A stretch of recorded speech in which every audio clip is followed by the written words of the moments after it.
Okay, let's get started. Everybody, please direct your attention to me. Today is going to be, I would say, the most technical lecture of our whole class. So some of you might be really excited, but some of you might be like, eh.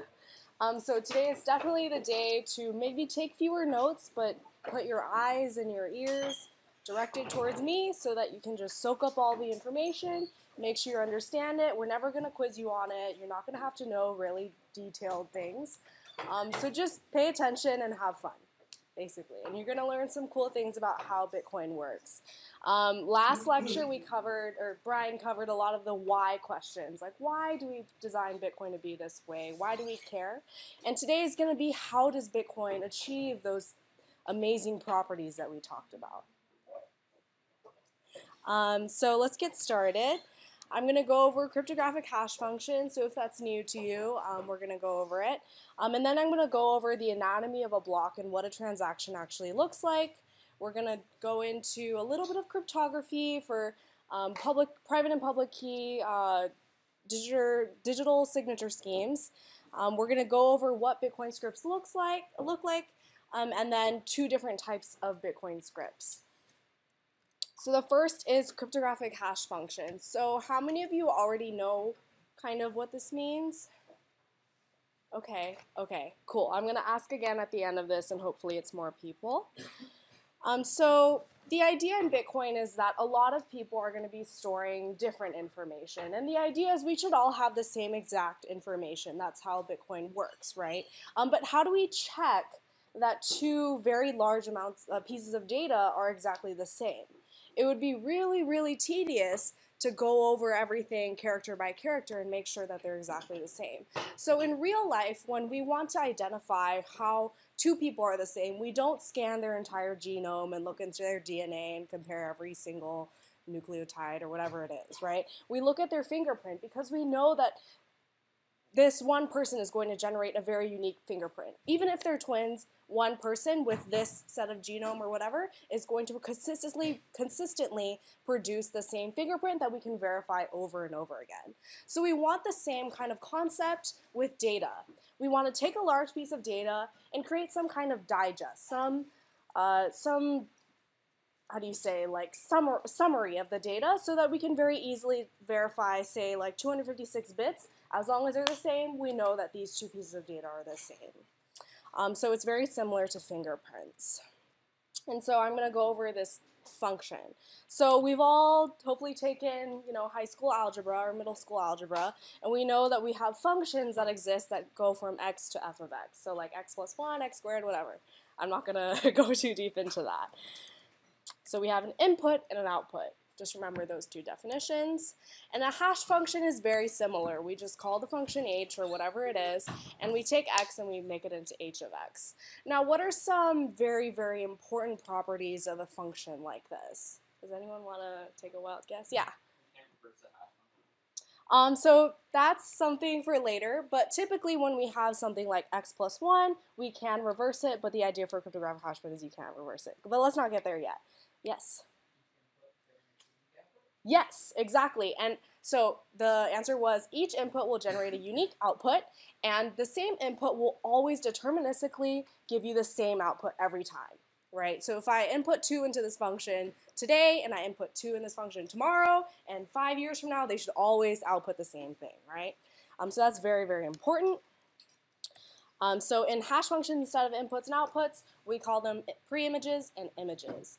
And another thing is hash functions and cryptographic hash functions are different. Cryptographic hash functions are a type of hash function. But I'm going to say hash of this, hash of that, and I mean cryptographic hash. Okay.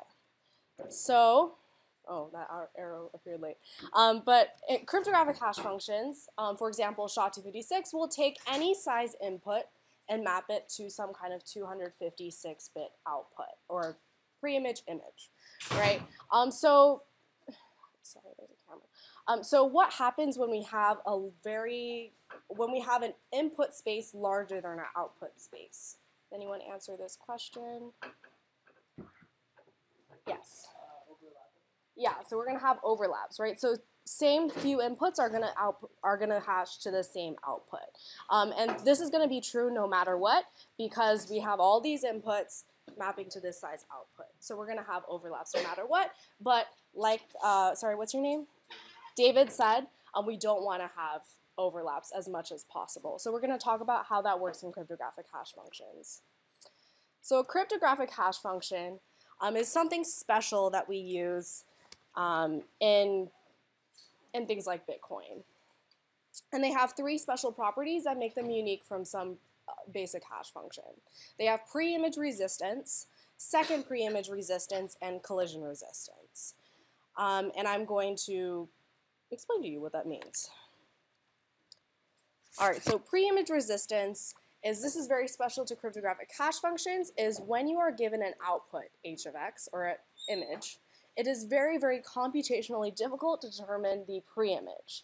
So there's no reverse hash function, a cryptographic hash function.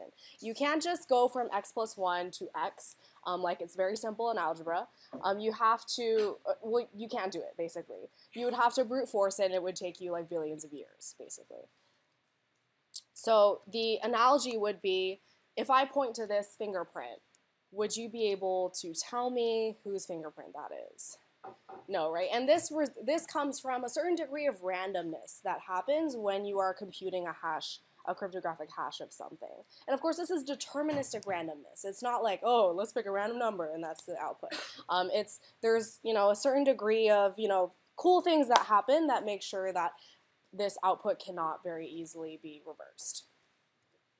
And the second property is second pre-image resistance. So given x, it is computationally difficult to find some other value x prime such that x and x prime hash to the same thing. So it's like, given my fingerprint, it's very hard for me to find someone with the same fingerprint as me. Very simple, right? And this implies collision resistance. So I said, given my specific fingerprint, I can't find someone with the same fingerprint as me. Now in this case, we apply this to a more general concept and say that it's hard to find any two inputs that would match to the same output. So it's kind of like the previous property, just a little more generalized. Does this make sense to everybody? So this would say, can you find two random people with the same fingerprint? Okay. So remember how I said that we have all these inputs. It's infinite amount of inputs and a finite number of outputs. But I said that we have collision resistance. That doesn't make any sense. We're bound to have collisions. We're bound to have two inputs that map to the same output. But the difference here is that it's computationally difficult to find these specific inputs. They're going to happen, but it's very, very, almost impossible to actually find them.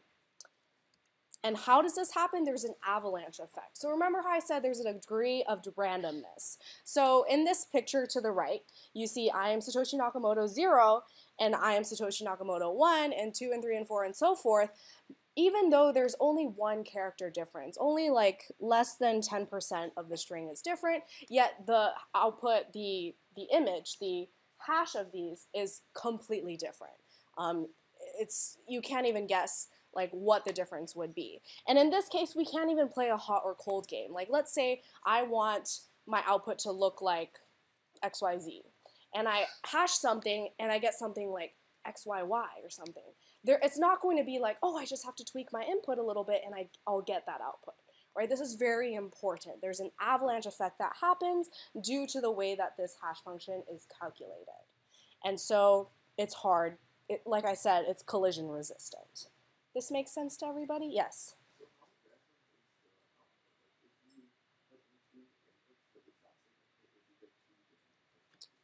Okay, so the question was, how random is it? If I put in the same input, would I get different outputs? No, it is deterministic, like any other function. So when you put in the same input, you're always going to get the same output. It's just when I say a degree of randomness, it's just that it's not predictable, if that makes sense. Yeah? Any other questions? Really good question. Okay, so in Bitcoin, they use SHA-256 squared, which means they use SHA-256 twice. And You're going to ask, like, why did he use it twice? It's not inherently any more secure. So it's kind of just a design choice that happened. If you ever meet Satoshi Nakamoto, please ask him for me and let me know. I really don't know why it's SHA-256 squared, and I haven't been able to find an answer to it. But that's just a fun fact. Okay, so any questions on cryptographic hash functions? So I'm going to take another poll. Who feels like they understand cryptographic hash functions? Okay, there's more. If you feel a little shaky, please ask a question. Yes?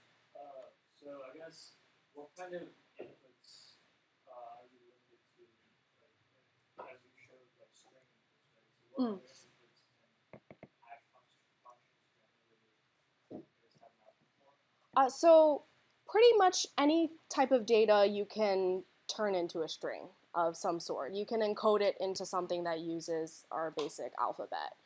So it could be like a GIF, or it could be a Bitcoin transaction, or it could be whatever, and you could input that into the hash function. Yes, good question. And yes, Arvin. Inputs that, like, for Bitcoin specifically, like, is it like the transaction? Yes. So for example, we will be hashing blocks. We will be hashing individual transactions. So I'll actually show you where hash functions are used in Bitcoin. So we'll get to that in the next few slides. Any other questions? Even if you're asking, what is the definition of a cryptographic hash function? There are no stupid questions. All right, I'm going to move on. Yes? So other than like SHA-256, is that other hash functions that people use? Absolutely, absolutely. There's SHA-1, there's SHA-2, I think, RYPMD 160. That's also used in Bitcoin. I can't, like, I don't know that many SHA. I feel like Dave would know. RYPMD is a hash function that's basically deprecated. There's like SHA-3, like 2B. There's memory card hash functions. There's a large variety. So I think some of them are more quickly computed.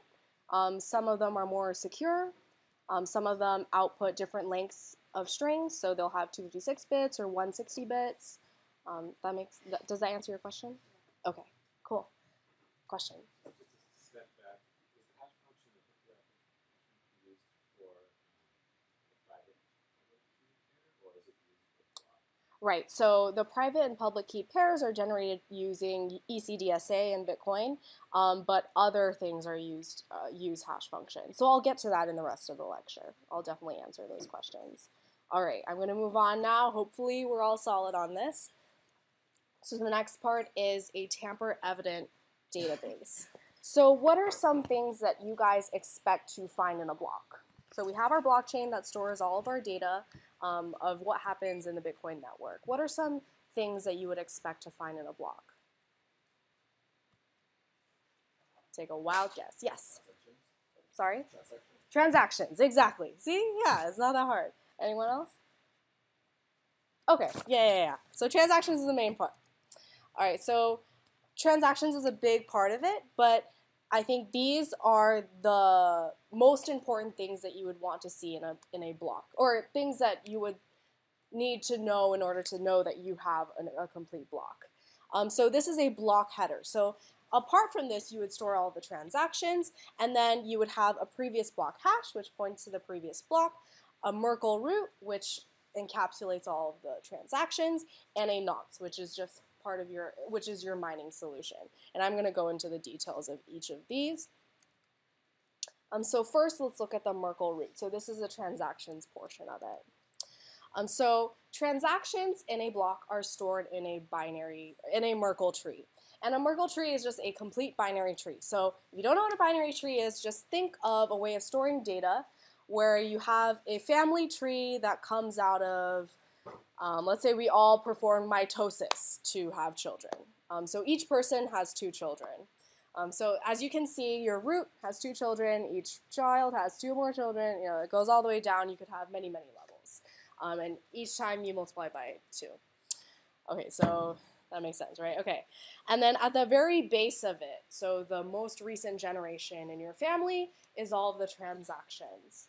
And what you do with these transactions is you apply the cryptographic hash function, SHA-256 squared, to them, and then at each 2 children, you hash those to get their parent, and then those parents, there will be 2 of them, they'll hash to form their parent.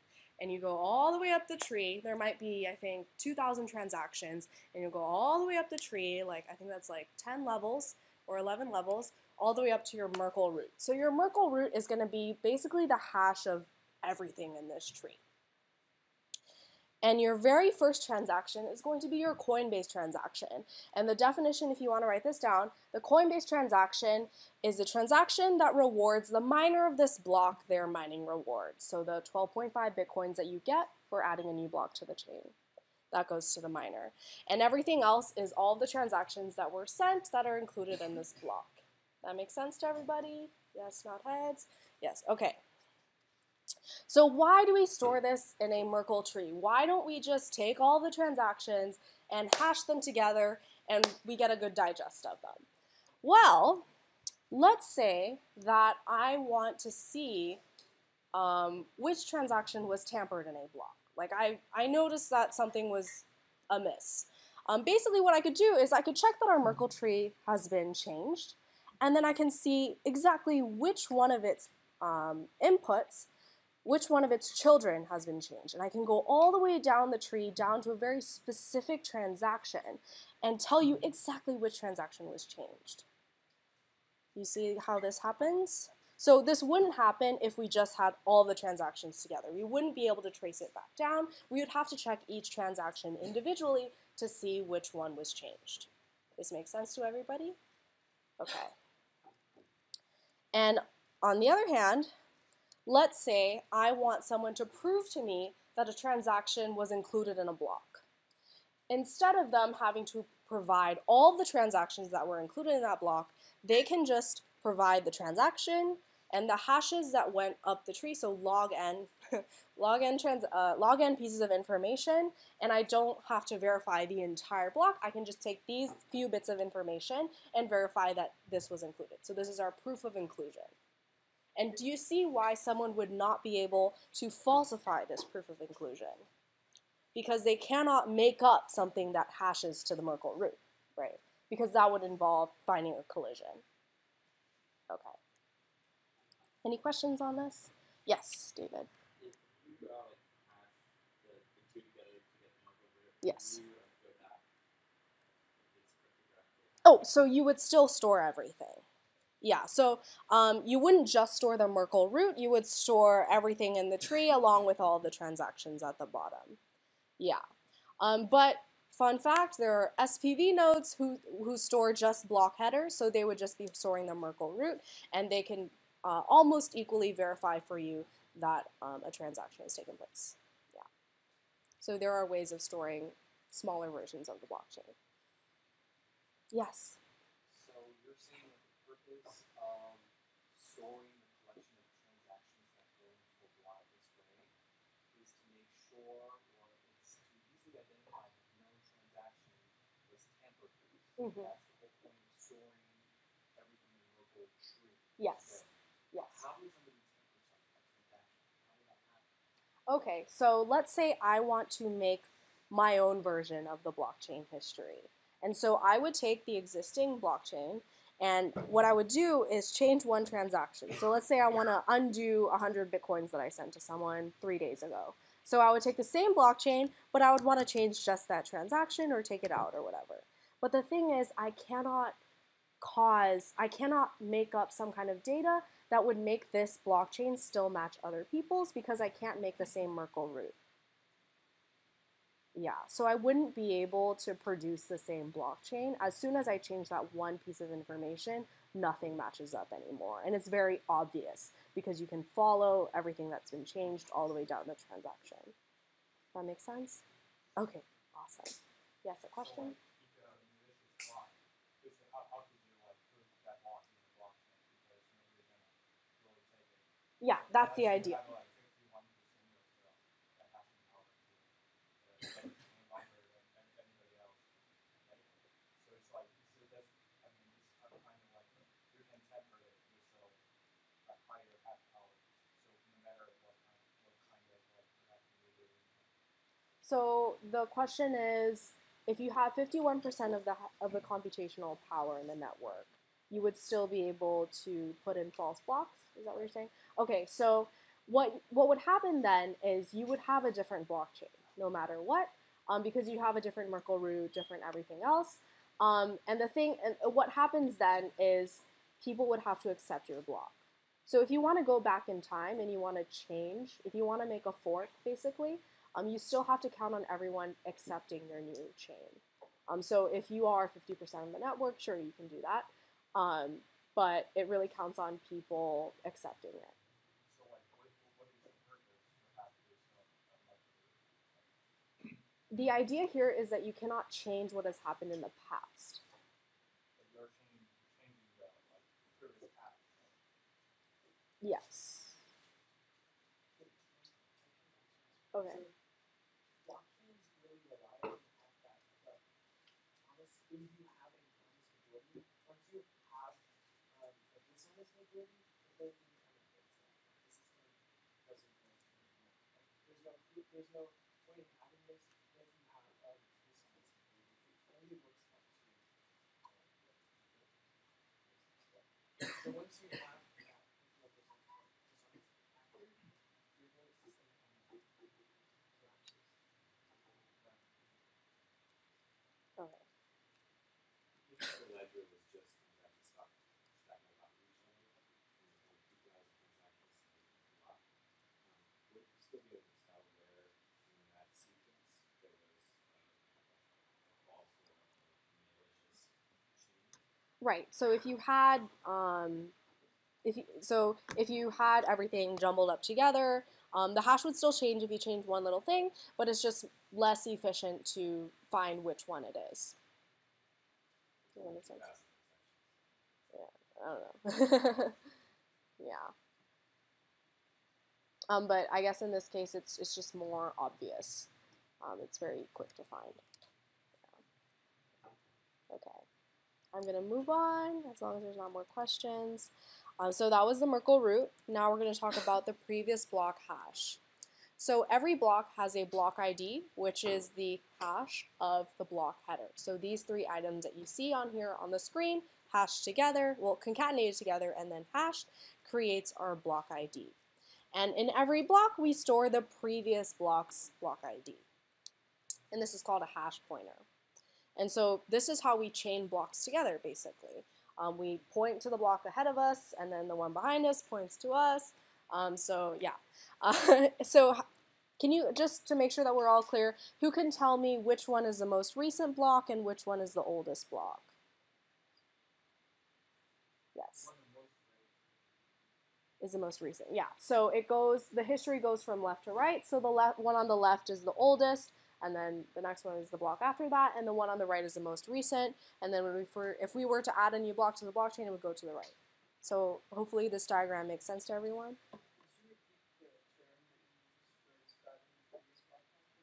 The hash pointer. Yeah. All right. So just like with a Merkle root, if a transaction is changed in, let's say, the second block here, then the Merkle root will be different, then the entire block hash will be different, and then the hash pointer from the next block will now be inaccurate. So you'll be able to tell it propagates throughout the entire history, or the entire, blocks after it. And then so if, let's say, you find a blockchain that doesn't match yours, you can find exactly where and then go right to the transaction very quickly. Yes. Not. So that's the next thing I want to talk about. Yeah. All right. Okay. Any other clarification questions? Yes. The whole point of hashing transactions is to make it efficient to store it on a blockchain, right? And tamper evident. Yes. Right? It's for storage purposes. Yes. Yes. All right. So the third portion is the nonce, and this is the last piece of the puzzle, and you can literally think of it as the missing piece in the puzzle. So remember in our first lecture, I talked about how Bitcoin uses proof of work to ensure that people need to spend a certain amount of resources to propose a new block and gain that mining reward. We all remember I said that? We force people to expend computational resources. And how do we do that? We create a puzzle for them to solve. And it's going to be called a hash puzzle. And 3 properties that need to happen are it needs to be computationally difficult. So we want to force people to spend about 10 minutes of their computing power, spend 10 minutes of the computer solving this puzzle. The next part is it needs to be adjustable. So we want to make sure that if, let's say, their computers become faster, we want to still make sure that we force them to spend a certain amount of time on this hash puzzle, so we need to make the puzzle harder. Likewise, if, let's say, suddenly, like, energy becomes, like, a very limited resource or whatever it is, we need to be able to make it easier. So it has to be adjustable or parameterizable. And the third property is it needs to be easily verifiable. So we need to very easily be able to tell, like, oh, yep, that's the answer to the puzzle. Let's accept this block. All right. And so the way that this works is Bitcoin has a partial pre-image hash puzzle. And so the problem with a requirement to find a nonce that satisfies this block hash, this block ID, the hash of the block header, is within the certain target. Now, of course, we're not looking for a specific output or image, right? Like I said, you can't find a collision, so we're just looking for something within a certain target. Okay. So the equivalent of this, yes? Okay, I'm very sorry. So let's try to put this into easy words. So the problem of mining is essentially finding this nonce. And this nonce is going to be the solution to this puzzle. Yes. So basically Bitcoin poses this puzzle for you to solve, and you have to solve this puzzle, aka find the nonce, that completes this block. And as soon as this block is completed, you can add it to the blockchain. Was that easier to understand? Very sorry if I ever do that again. Okay. Yes. So the purpose of the nonce is to add the new blockchain to the previous blockchain. The new block to the previous blockchain, yes. Why don't people use the previous block hash match between blocks? So for the new block, this new block has all new transactions. It has an all new Merkle root, and you're pointing to the previous block. So you have different information, and you need to find a new, basically, block. Does that? Sorry. What was the question again, baby? Right. So each block has a previous block hash. Yes. Already present on it. Yes. Okay, so we have our 3 items: previous block hash, Merkle root, and our nonce. The previous block hash is always fixed, right? It's always just going to be the previous block. The Merkle root is pretty much fixed as well, unless you change the transactions. And then the one thing that you can definitely change is the nonce. So you can do 1, 2, 3, 4, 5, 6, 7. So you basically try a bunch of different nonces until you hit that target. So let me try to explain with an analogy. Maybe this will make more sense. So an analogy would be, let's say I blindfold you and I say, throw darts at this target until you hit the target. You hit a certain the bullseye, or however big the thing is. And so in this case, it becomes a product not of skill, of just random chance. So there's some kind of probability of you hitting the target every single time, and basically, if you want to hit the target faster, you just have to throw faster, right? Does that make sense? There's no skill involved. There's just a probability P, and then you just keep trying until you hit the target, okay? And so this basically means I want you to, I want you to burn like 100 calories. So I say, like, hit this target, and then you're probably going to burn 100 calories just throwing this darts. Does that make sense? It's kind of like asking your computer to do the same thing. We want you to spend energy. And then so miners are going to look for a nonce that produces a block hash that goes within this target. So the difficulty in the target dart throwing example would be the size of the target that I want you to throw into. In Bitcoin, the mining puzzle difficulty is changed by requiring a certain amount of leading zeros in your hash. So let's say I said the hash can be anything. Then you could just take any nonce you want, hash your block, boom, you're done. And it takes like milliseconds, right? But let's say I want it to start with a 0. So what you would do is then you would say, okay, let's try nonce 0. Da-da-da, doesn't start with a 0. Okay, let's try nonce 1. Da-da-da, doesn't start with a 0. Let's try 3, let's try 4, let's try 5, up until, like, I don't know, maybe you'll go through 1,000 different nonces before you get one that starts with 0, right? So you're just going to keep trying nonces until you get the right target. And this is equivalent to throwing as many darts as you can. Yes?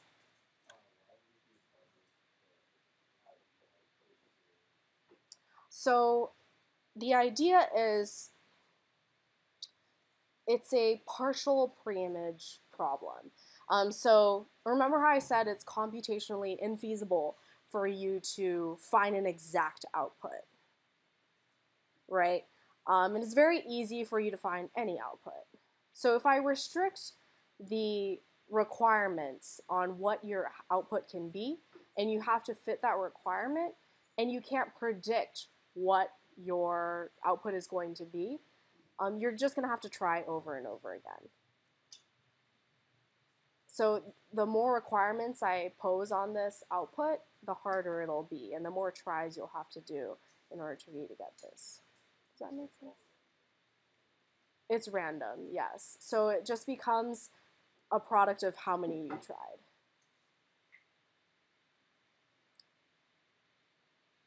Yes. What's to stop someone from like wild mining every time they find something X number of zeros to just save that value that allowed them to do that? And then like let's say like I'm looking for like 72 leading zeros, but I found something with 35. Like if sometime in the future 35 are required, why can't I just go back to the value that I found earlier? Right, so sometime in the future you're going to be finding the solution to a different block. Okay, so the follow-up question is how is me finding the nonce related to, so do you have to hash the block and then find a way to hash that to get X leading zeros in front? Yes, so basically, like I said, you have two fixed inputs, your previous block hash and your Merkle root, and the nonce is what you change you tweak it in order to get a certain output. Yeah, and then in the future, you're going to have all new inputs, and you're going to have to do the puzzle all over again to get a certain output. Yes.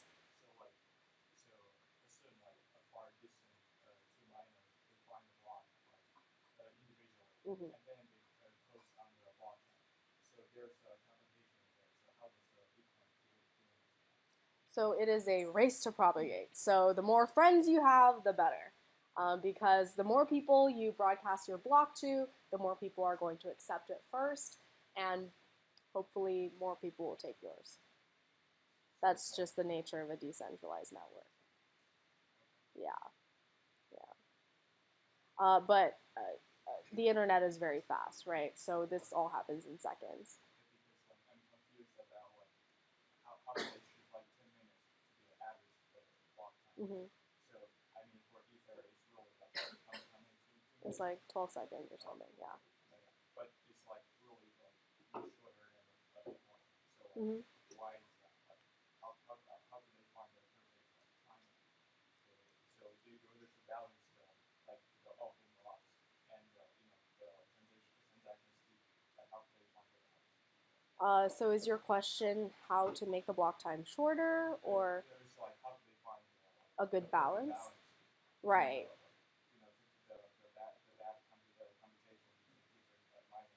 Right. Okay. Yeah, so I have an answer to that question. The question is, how do you find a good balance for how quickly you want blocks to turn out, right? So block times, in Bitcoin it's 10 minutes, in Ethereum it's just seconds. And so in Ethereum, because they're executing smart contracts, they want it to be a little faster than 10 minutes. And so they chose, I think it's 12 seconds, because that allows for more liveness. But the idea is the shorter your block times are, the more forks you will have. Like you said, you know, if two people find a block at the same time, they're going to try to broadcast it to the same, and then maybe it'll be like, wait, I just received two different blocks. Half the network has this blockchain, half the network has the other. So in Ethereum, they have certain procedures so that forks can be resolved. Does that answer your question? Okay. There's a question here. Mm-hmm.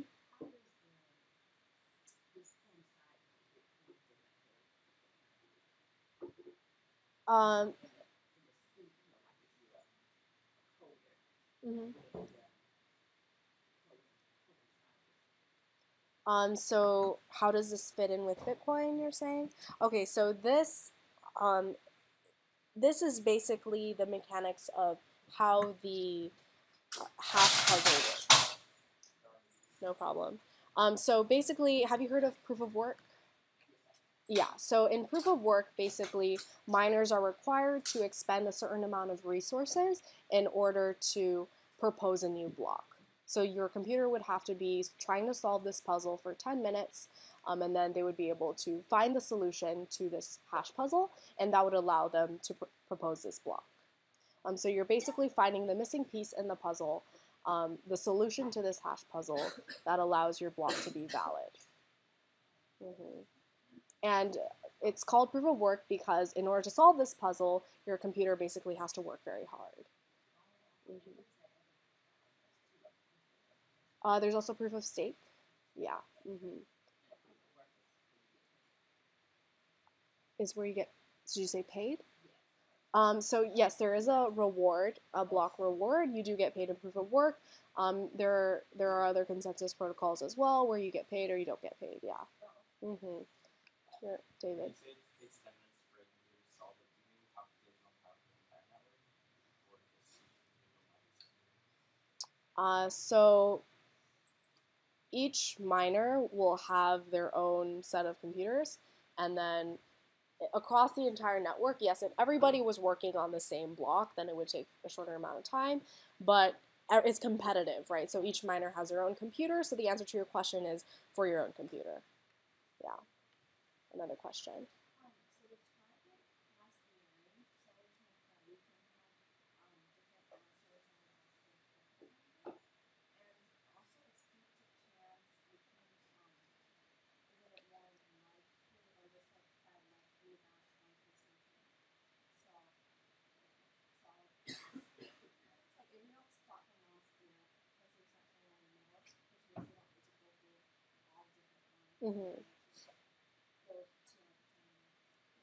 Right, so different miners are going to have different transactions in their block, and so they're going to have slightly different Merkle roots. So everyone's going to have a different puzzle piece that they're looking for. So there isn't really a strategy that you can do where you say, oh, I'm going to start at 1,000 or I'm going to start at 2,000. It's not going to make your process any faster. The idea is just start from 0 and keep trying until you get it. Yeah, another question. You, yeah.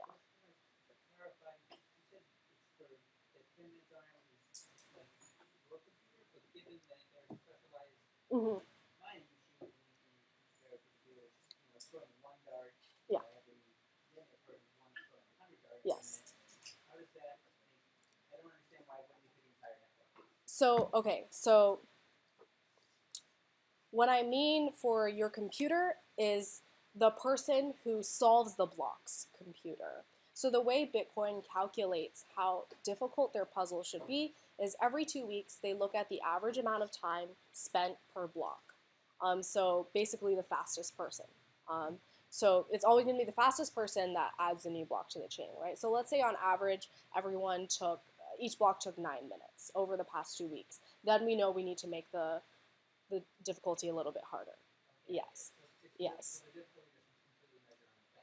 On the fastest, exactly. Yeah, but that is considered because usually people have equal amounts. That is going to be the average person on the network. Yes.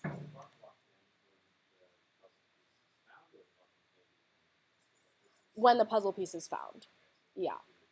Yeah, it's adjusted so that it'll be about 10 minutes, and it's adjusted every 2 weeks. Well, every 2,015 blocks, which is about 2 weeks. Yes, you have a question. So, is the Merkle root, like, do they stop taking new transactions and then they start solving the puzzle? Or yes. They don't keep taking transactions? Well, the idea is I think you would batch all of your transactions together, start working on this block, and then, if you receive other transactions, you would wait until the next block. I'm pretty sure that's how they would do it. Yeah, because it would make sense to keep updating. Yeah. So, in order for Bitcoin to be created, miners have to verify transactions, right? Yes. That's like the concept. Uh-huh. In the very beginning, when there was like no transactions being made, what were miners doing in order to? Okay, so you would have basically empty Merkle trees. Yeah, there would just be no transactions. They just have to solve the case. Yeah, so, yeah, basically. But it would still be a new problem every time because the previous block hash is different. Yeah. Okay. So, are there any more clarification? I think this is the last. Are there any more clarification questions? Do you want me to re-explain everything? Okay. Oh, yeah, that's true. You would have a Coinbase transaction. Yeah, because you're still rewarding yourself in the block. Yeah, good point. Yes. So you said that the Bitcoin protocol automatically adjusts itself based on the average amount of time that the fastest miner is taking to solve the block. Yes. Where does that data get stored on the blockchain? Right. So let's see. Let me show you right here. So this is a block explorer. As you can see, there's a timestamp between blocks. Yeah. So they put that in the block, that data gets Yeah. stored in the block. Yeah. Yes. So like, what's the maximum The maximum length of the nonce? the nonce, I think it can be anything. I think they have the maximum limit. All right. I guess as big as like I don't know, like a floating point could store. I don't know. Because one thing is so much things that it stops really fast on basic, and they like finish within a second, and then it's not. All right. So there's a limit to how big the nonce can be. I'm sure. But it's very big, and an ASIC would not get through all of them. And actually, after you have gone through all of your nonces, you can also increment your Coinbase nonce. So there's a little bit of room in the Coinbase transaction, like a couple bytes or a couple bits or something, and you can change that data as well to further have more combinations. Yeah. So, yeah, like I don't know if you would run out of space. Yeah. Yeah. On the play, you do run out space almost constantly. It's 32 bits for the nods. So basic runs 32 bits in well less than like 0.1 seconds. So you are going to Coinbase and making new private or not. You don't make new private keys. There's some malleability in the Coinbase field. Keep on updating it so that you get it so that you can keep on computing your hashes. But you're right, nods does scale up the whole system. Yeah. Another question. Well, that actually goes back to the first one. If you're constantly updating the Coinbase transaction, that means you're constantly updating the merger group. That means there's no problem why you can keep taking one transaction and getting more fees. Yeah, sure. I don't know. I don't know. I feel like it would take time to do it, but yeah.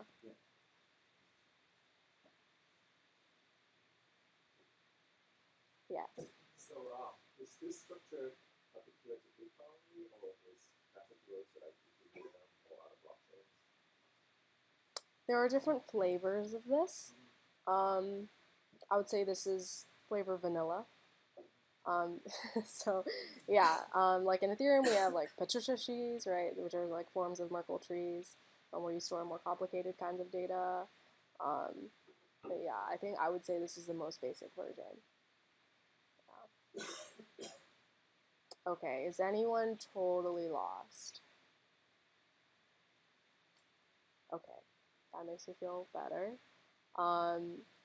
If you have any questions, please like email me and like say like I want to set up office hours. Like please explain this to me for an hour. Like let's spend an hour together and I'll explain it to you if you're lost. Okay. If you don't like seeing code, close your eyes. Like if you don't want to see it, don't look at it.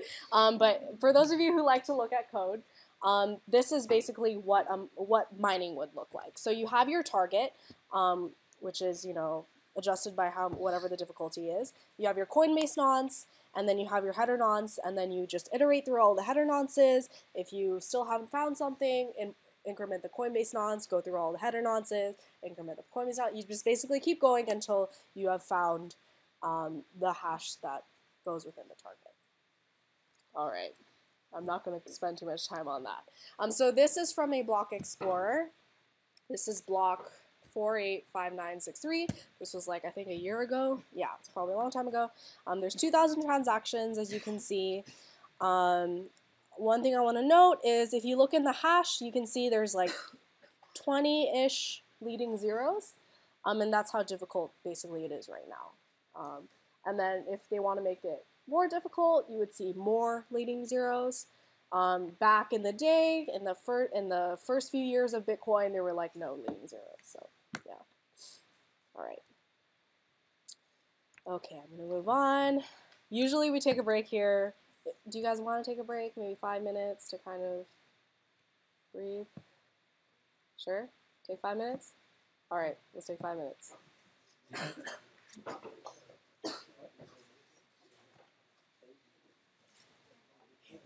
Hey. Lord, right? Yes.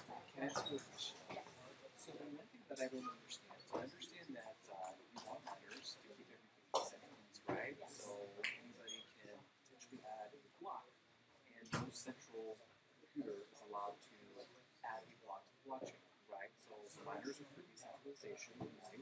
But I don't understand why the miners have to consume resources in order to be allowed to propose a block. Okay. So were you here in the first lecture? Yes. Okay. I just don't absorb everything. Oh, I understand. We cover a lot of material. So the idea is we made it so that anything would be usable. So you didn't have to spend any resources or anything, then we would be good. Because let's say we made it, we put it to a vote. Whoever has the most nodes or the block, that block would be added as well. That would make sense. We can't make it too easy. Why? That's what I don't understand. Why can't it be easy? Or why can't it be like why can't it be a bunch of computers like get onto the network and then it says, okay, you were the first one to be added, you now are allowed to add a block. Why can't it just do something like that? Because we're not confirming the identity of anyone. We can't say this person is malicious. We don't know if someone is an honest node or a malicious. Okay. I've read places that proof of work is used to stand. Does that make sense? I suppose, yes. It prevents us from basically clogging up the network with unlimited transactions. That would cause the blockchain to grow super fast on the side. We wouldn't be able to confirm whether or not transactions are valid. We wouldn't be able to backtrack if something was wrong. So we want to have like good, stopping point every 10 minutes. Say, okay, everything's cool. See, next minute. Okay, got it. So it's to create like a democratic process in order to allow We want to make sure that someone who's using the block has invested a certain amount of resources into it. So because we're rewarding everyone, we're economically incentivizing people to do this. And the idea is only people are willing to spend this energy, this money,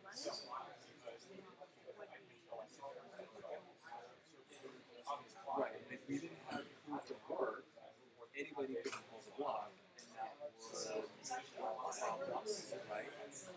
Like, okay, So we have no way of telling whether so it incentivizes people to be honest and proposing a block because they put the money in it, they put the resources. So, okay, this one I'm still struggling with. I'm going to read up on it. Thank you. I appreciate it.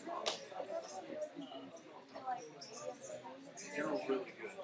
You're such a good explainer. I swear, you're so much fun. Really fun. if you have more questions, come back. Okay.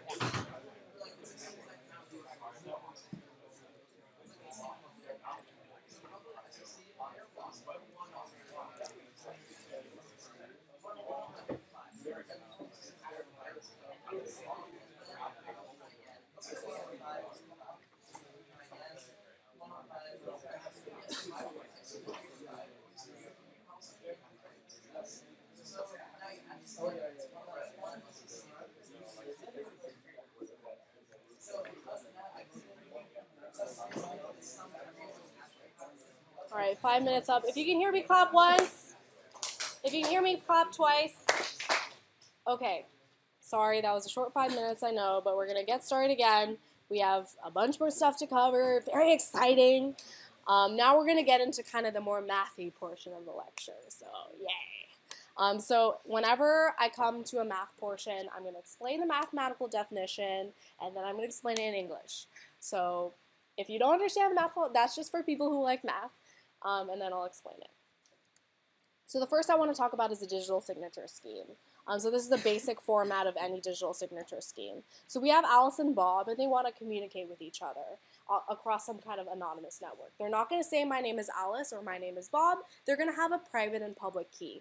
So Alice is going to use some kind of cryptographic function to generate her private and public key. So her private key she's going to keep to herself, and her public key is available to other people. So she's going to send her public key to Bob, and Bob knows, oh, this is Alice's public key. I can use this to identify messages that come from her. Then Alice is going to generate some kind of message, and she uses her private key and her message to generate some kind of signature. I'm going to abstract how exactly this happens, but just trust that she needs both the private key and the message to get a unique signature. Then she sends her message along with her signature to Bob. Now, her message should go through a bunch of people. She passes it on to Charlie, and then Charlie gives it to David, and then David gives it to Emily, all along the alphabet until they get to Bob. And so Bob can verify very easily that Alice was the one who signed off on this message using her public key and her signature. So it's either a yes or a no, that this is the original message that Alice signed off on. Bob cannot get Alice's private key from this information, and no one else can make this. So let's, for example, have Eve, which is the classic adversary in any kind of cryptography situation. Eve has her own private key and her public key. Let's say she takes the same message as Alice or a different message, and she tries to pass it off to Bob and say, like, hey, I'm Alice. So Bob is going to be able to tell, like, dude, like, you don't have a signature. This is definitely not Alice. Or let's say Eve takes Alice's message and she modifies it a little bit, and she sends it to Bob and tries to pass it off as Alice's message. Now, Bob is easily going to be able to tell that the public key and the signature, based on these two things, doesn't work out. The message was modified, it doesn't work out. This makes sense to everybody? This is easy to understand? Yes. So Alice gets sent originally to any math, right? Mm-hmm. So how could they avoid double spending? Because I can send it to you, I can send it to anyone else, for the same message, right? Yeah. So for example, if that is a transaction, I basically can reuse my transactions in there, without being verified. So I'm not really sure what you mean by Isn't that. also you can Alex do a one-to-many? Like, she sends instead of just to Bob. Yeah, oh yeah, so Alice can do this with as many Bobs as she wants. She can do this with everyone.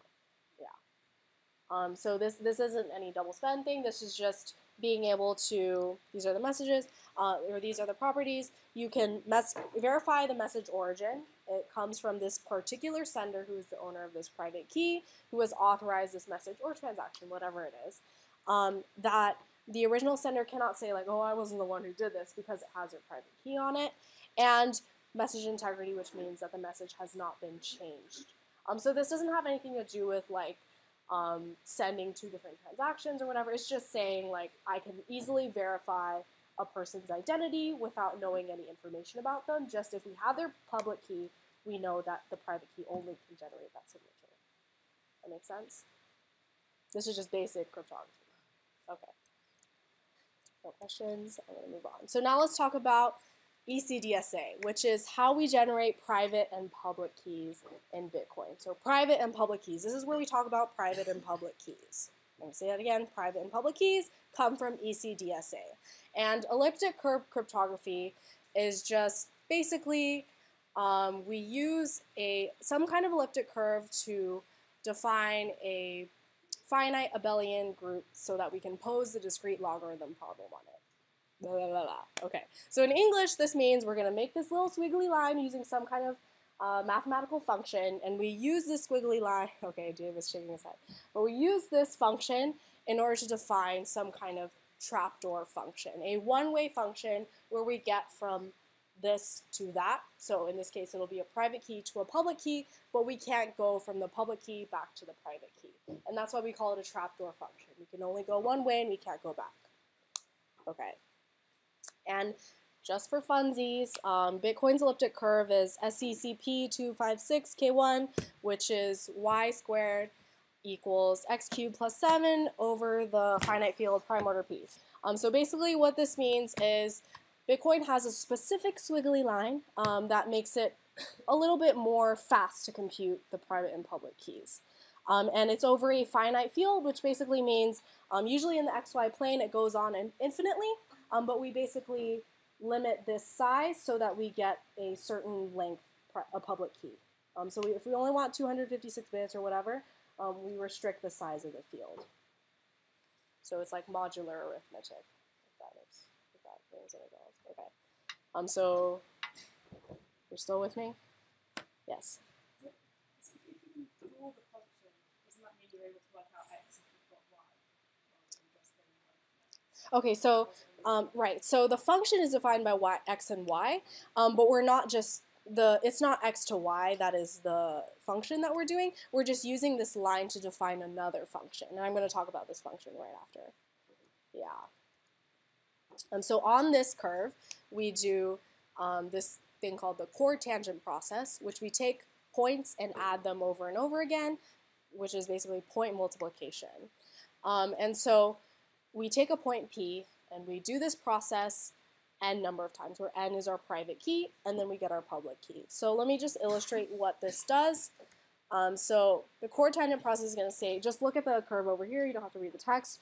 We have a point P, right? And then we would have another point Q, or we just use P again, and we draw a line tangent to that on the curve. And that line is going to intersect one other point on the curve, and that's going to be negative 2P.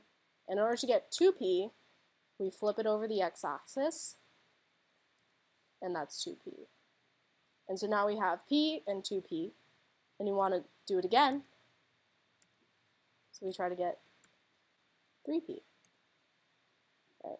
So we can do this over and over again to get NP. So we do it n times. It's just like, you don't have to know how this works.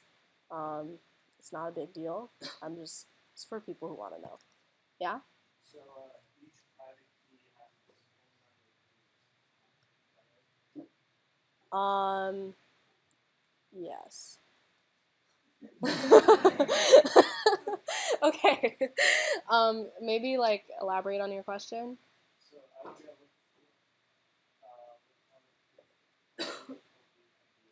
Okay, so your private key is going to be the number of times you do this process. So it is like, so NP, so N is how many times you do the process. Allocate to like, Yes. Yes. Okay.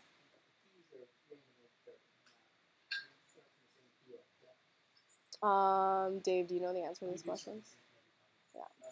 The idea is like, if you have the curve, and then this the reason why it's not but suppose that so you have a curve and you have like a base point, and you have this promise to some math that like if you put 9 base points to itself enough times, you'll reach every single point in the curve. So it doesn't really matter which base point you use. It just matters everyone knows which one is relevant. So you give me like n times p, and since you know p, you also know p as well. So you do some math later, you can then verify this. Yeah, so the idea is everyone would be performing the same process, but once you go from your private to your public key, this process is very hard to reverse.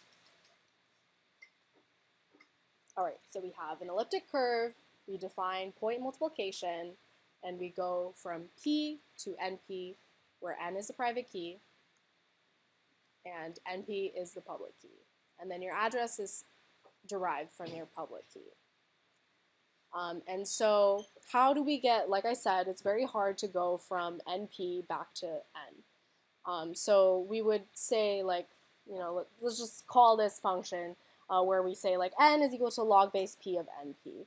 And this is known as a discrete logarithm problem, which just means very hard problem to solve. It's computationally infeasible to do this. So we call this a trapdoor function, where we can go from your private key to your public key very easily. Anybody can do it, but once you have your public key, it's hard to get your private key. Yes? Since the SHA-256 is online public key, does that mean that someone can send you like money to your address with that public key? Yes. Yes. In fact, you don't actually know people's public keys. Yeah. Any other questions on this?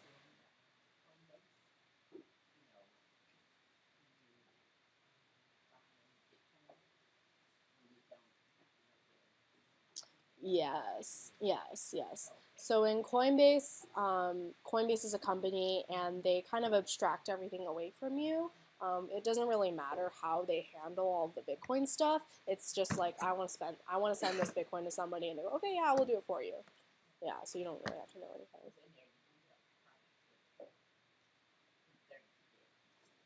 Yeah, so yeah, your account, however Coinbase is storing your Bitcoin, does have its own private and public key. Absolutely, yeah. Your question? Because you don't have access to a private key, I would not say they're your Bitcoin. If Coinbase, somebody goes horribly wrong with Coinbase, and it's happened in past two exchanges, it's gone.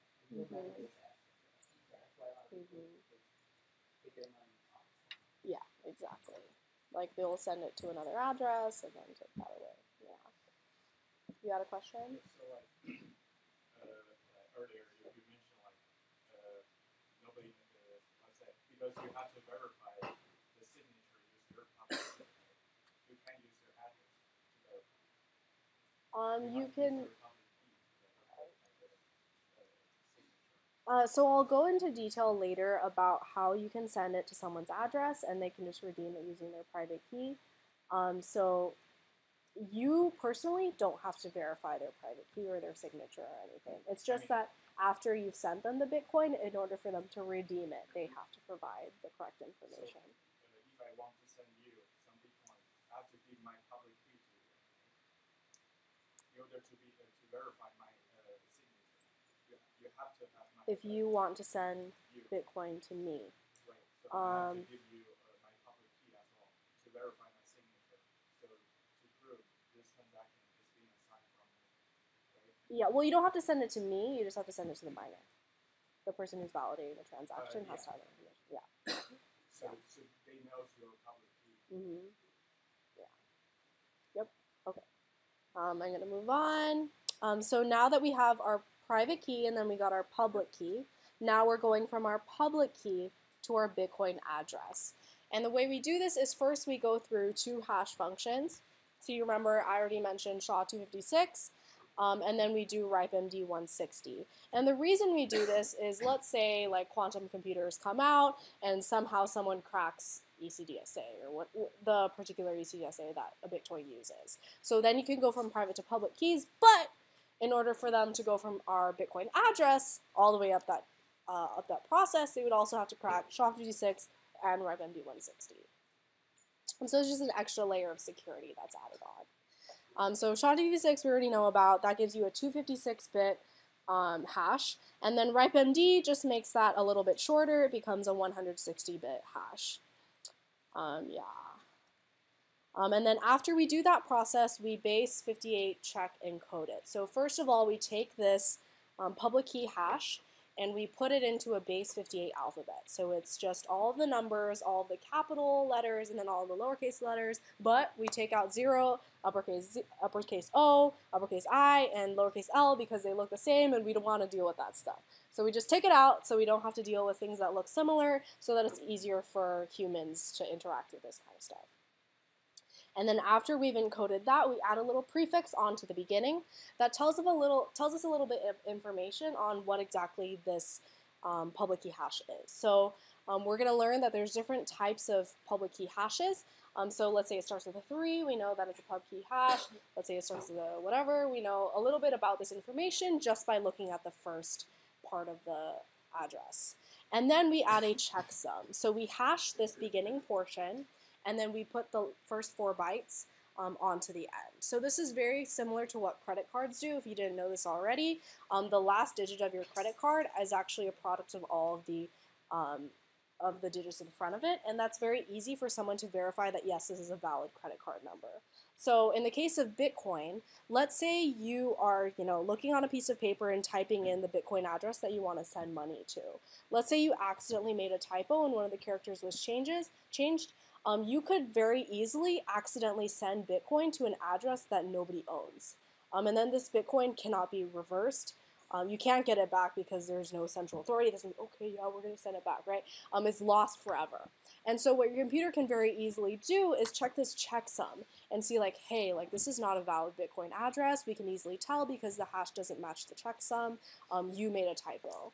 So this is just basically to make Bitcoin more user-friendly for us humans who make mistakes. Yeah. This makes sense to everybody? Not too hard to understand? All right. Yes. Okay, so what we do is we have the prefix and our public hash. So we're going to hash all of this and take the first 4 bytes and add it to the end. Yeah? Okay. Cool. All right. Are you yawning or are you having, okay. Bitcoin script.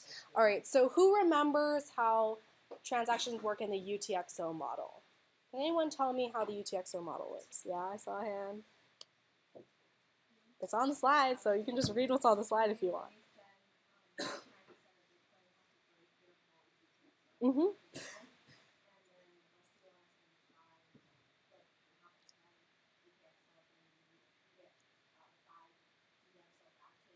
Mm-hmm. Right, absolutely right.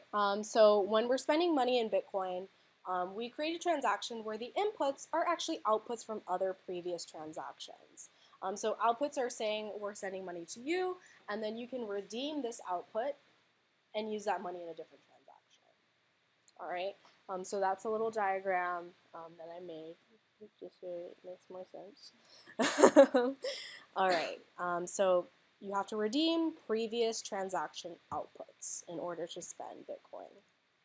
All right, so this is kind of like basically what a transaction looks like. This is pretty much what it looks like in the block. It just hasn't been byte encoded into zeros and ones yet, so this is still human readable. So let's look at the anatomy of a transaction. We have our metadata, which is kind of general information about this particular transaction, and then we have our inputs and our outputs. So like you see on the very top, Alice's inputs and then her outputs, so it's very easy to understand. So let's go through line by line. So in the metadata, we have the hash of this particular transaction, not the block, this transaction. So all of this data that you see, we're going to hash it, and that's the transaction ID.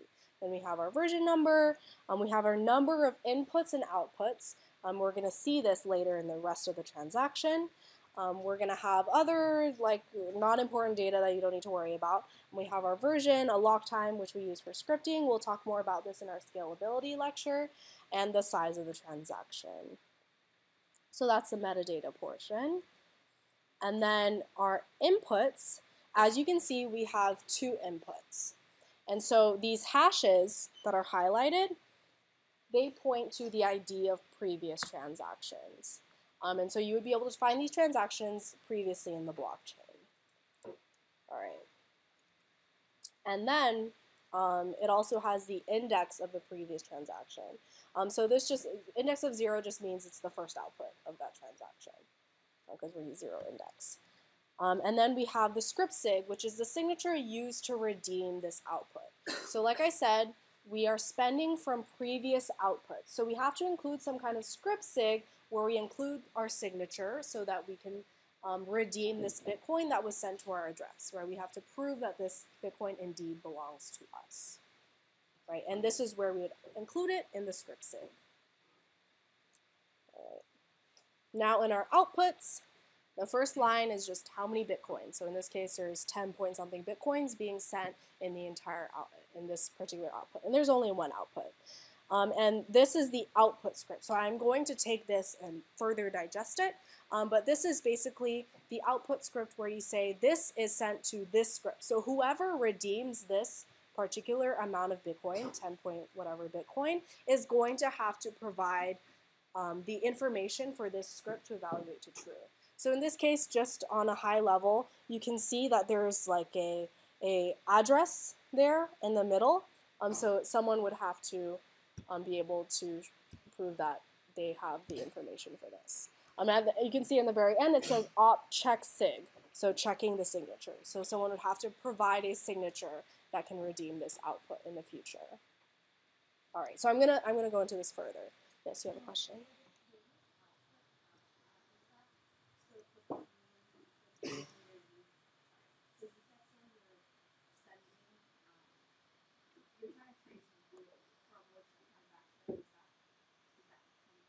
Yes, yes. So which transaction this UTXO is from? Yes. For example, this is the output.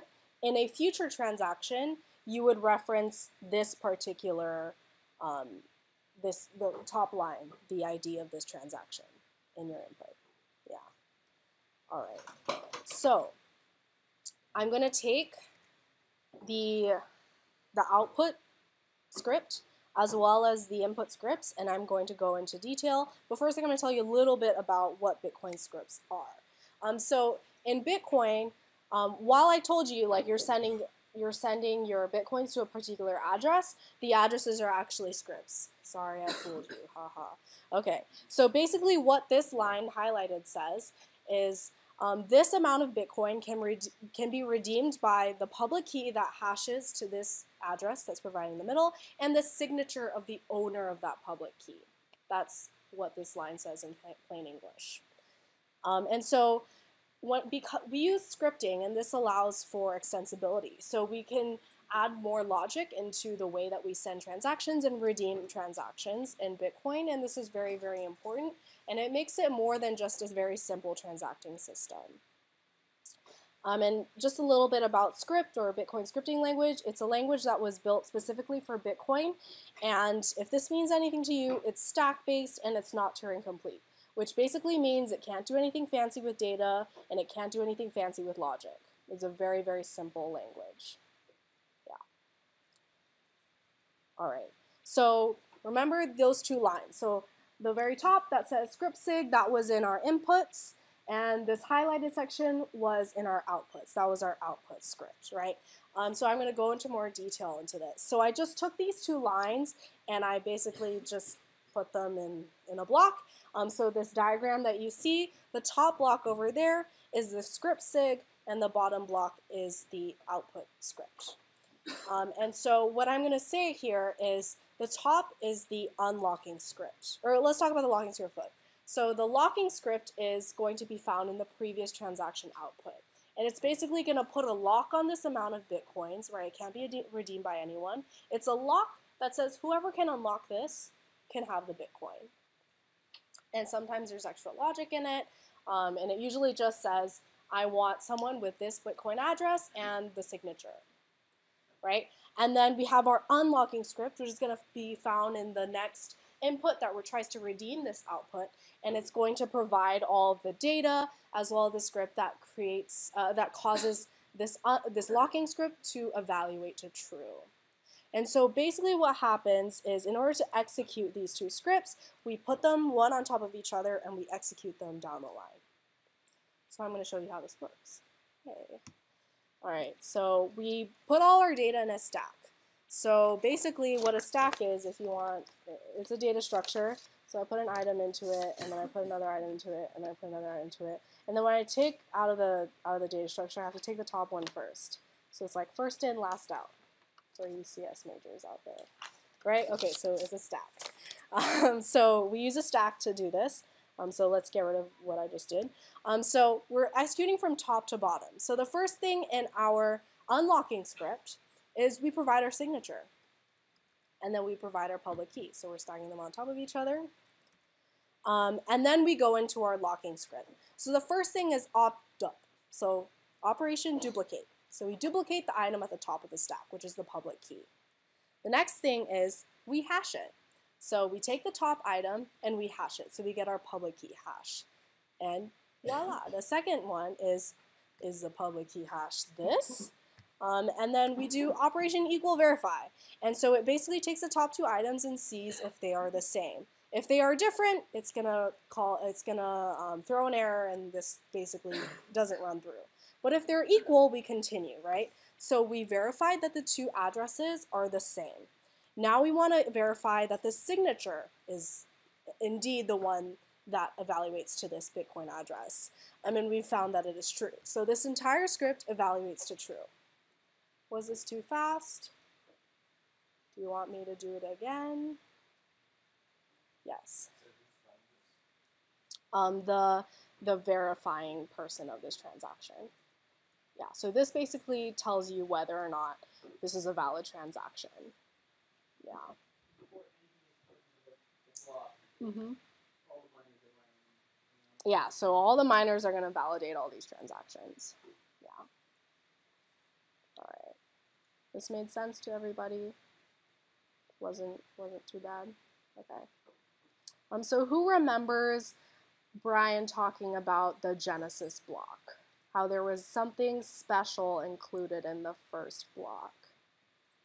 Yes. Yeah, there was a reference to an article about banks getting bailed out. So the question is, like, how did they do this, right? Because it doesn't seem like that was part of the original anatomy of a block, right? So this is where they do it. So in Bitcoin scripting, there's a function called op-return, which basically just throws an error and then the script doesn't execute all the way. And so after this op-return, you have a little bit of space to write whatever you want. And so arbitrary data can equal London Times article. So you can put whatever data you want inside of that block, and it's going to be in the blockchain forever. So it's pretty cool. Like, if you want to say, like, put your name in the blockchain, go ahead and do this. Like, it'll be super cool. Like, you'll be able to say at this point in time, this happened. It's pretty cool. I think it's, yeah. All right. So other use cases, you could say, like, oh, I coined the word, like, whatever. So in the blockchain, you could say, Gloria coined the word and at this stage of time. So in the future, you would be able to say, like, hey, on the Bitcoin blockchain, at this particular time, it says that Gloria did this. That must be the truth because, the Bitcoin network is, like, verifiably, like, a source of truth. Right? So it's a cool thing that you could do. All right. Any questions about everything that I just said? Yes. So Bitcoin has a scripting language. You can write code Mm-hmm. embedded in the blockchain, but where does it execute? Or is the purpose of the scripting language just to be able to, like, write your own metadata to the blockchain? Or does it execute somewhere in the scripting language? Like, what kind of programs can you write for Bitcoin? So the answer to what kind of programs you could write is very limited, but you could write extra logic into the data. And I'll give you an example in the next section. Yeah. Is that okay? Okay, okay, yes. Yes. For mining, could you hold on to your question and then after class, come ask me? Yeah, yeah. Sorry about that. We're running out of time, so yeah. Okay. Yes. So, like, how could you actually, like, using public key to verify a signature? Like, what is the reason behind that? What is the way? So you're sending Bitcoin to an address, right? And so when someone redeems it, they want to provide the public key that hashes to this address, as well as the signature that provides this public key. Is that okay? But, like, what I'm saying, like, how could you, like, using the public key to verify that signature is valid? So that's like a cryptography question. There's a process, I won't tell you how right now, because that's, like, beyond the scope of this lecture, but we can talk about it later. Is that okay? All right. Yeah, so let's move on. So now let's talk about what is arguably the best improvement to Bitcoin since its inception, and it's the introduction of pay-to-script hash. So the one that I just showed you was a pay-to-pub key hash. So the script just basically said, I am paying to whoever can provide this public key hash. So this Bitcoin address as well as the signature. And that's the most basic thing, right? Just whoever owns this address is going to be able to redeem this Bitcoin. But you can also say, I want someone who is going to provide a script that is going to hash to this script hash. And so, like I said, you know, in Bitcoin you can write scripts, you can write more logic, and I'm going to go over an example very quickly, or very soon. And so a vendor can say, I want to use Bitcoin to do this transaction, and I want to have some extra logic as to how I'm going to deal with this money. So why don't you send the coins to the hash of this script, and then I will provide the script that makes this evaluate to true, and then I can then redeem the Bitcoins. So let's use the example of multi-sig.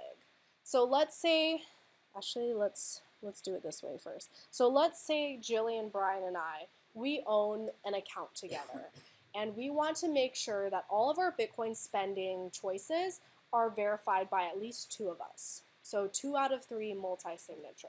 So we want to have 2 signatures per redeeming of whatever Bitcoin that we're receiving. And so what we're going to do is we're going to tell all of our customers, okay, so what we're going to do is we're going to write a script that allows for this multi-signature functionality to happen, but we're not going to have our customers deal with that. The process of paying us is still going to be exactly the same. They're just going to say redeem by this public script, just like a public key hash. It's going to be redeemed by a script hash. So the process is exactly the same for the customer. It would make no sense for the customer to have to write a multi-sig script every time they send us a transaction, right? That makes no sense for us to give them the responsibility. So in this case, we offload the responsibility to us, merchants. So this is what it would actually look like. So at the very bottom, this is what the customer is responsible for. It basically looks exactly the same as a pub key hash. It's just that instead of pub key hash, it's just hash. You know, as long as the script evaluates to this hash, we're good. And then Jillian, Brian, and I will write the unlocking script where we put in all of our signatures, and then we say we want 2 out of 3 of the public keys to be able to be verified. Does this make sense to everybody? Multi-sig? Anyone have any questions on this? So this is just a cool thing that Bitcoin script allows us to do. Yeah.